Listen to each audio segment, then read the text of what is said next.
شروع اللہ کا نام لے کر جو بڑا مہربان نہایت رحم والا ہے۔ ناپ اور تول میں کمی کرنے والوں کے لیے خرابی ہے۔ جو لوگوں سے ناپ کر لیں تو پورا لیں، اور جب ان کو ناپ کر یا تول کر دیں تو کم دیں۔ کیا یہ لوگ یہ نہیں خیال کرتے کہ اٹھائے بھی جائیں گے؟ یعنی ایک بڑے سخت دن میں، جس دن تمام لوگ رب العالمین کے سامنے کھڑے ہوں گے۔ سن رکھو کہ بدکاروں کے اعمال نامے سجین میں ہوں گے، اور تم کیا جانتے ہو کہ سجین کیا چیز ہے؟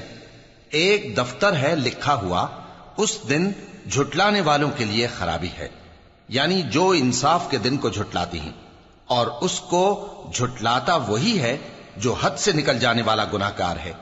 جب اس کو ہماری آیتیں سنائی جاتی ہیں تو کہتا ہے یہ تو پہلے لوگوں کے افسانے ہیں۔ ہرگز نہیں، بات یہ ہے کہ یہ جو اعمال بد کرتے ہیں ان کا ان کے دلوں پر زنگ بیٹھ گیا ہے۔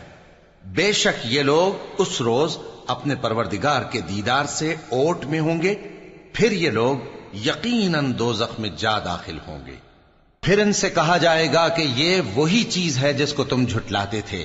یہ بھی سن رکھو کہ نیکوکاروں کے اعمال نامے علیین میں ہوں گے۔ تم کو کیا معلوم کہ علیین کیا چیز ہے؟ ایک دفتر ہے لکھا ہوا جس کے پاس مقرب فرشتے حاضر ہوتی ہیں۔ بے شک نیک لوگ نعمتوں میں ہوں گے، تختوں پر بیٹھے ہوئے نظارے کریں گے، تم ان کے چہروں ہی سے نعمت کی تازگی معلوم کر لو گے۔ ان کو شراب خالص سر بمہر پلائی جائے گی جس کی مہر مشک کی ہوگی۔ تو نعمتوں کے لیے ریس کرنے والوں کو چاہیے کہ اسی کی ریس کریں، اور اس میں آب تسنیم کی آمیزش ہوگی۔ وہ ایک چشمہ ہے جس میں سے اللہ کے مقرب پیئیں گے۔ جو گناہگار یعنی کفار ہیں وہ دنیا میں مومنوں سے ہنسی کیا کرتے تھے، اور جب ان کے پاس سے گزرتے تو حقارت سے اشارے کرتے، اور جب اپنے گھر کو لوٹتے تو اتراتے ہوئے لوٹتے، اور جب ان کو یعنی مومنوں کو دیکھتے تو کہتے کہ یہ تو گمراہ ہیں، حالانکہ وہ یعنی کافر ان پر نگراں بنا کر نہیں بھیجے گئے تھے۔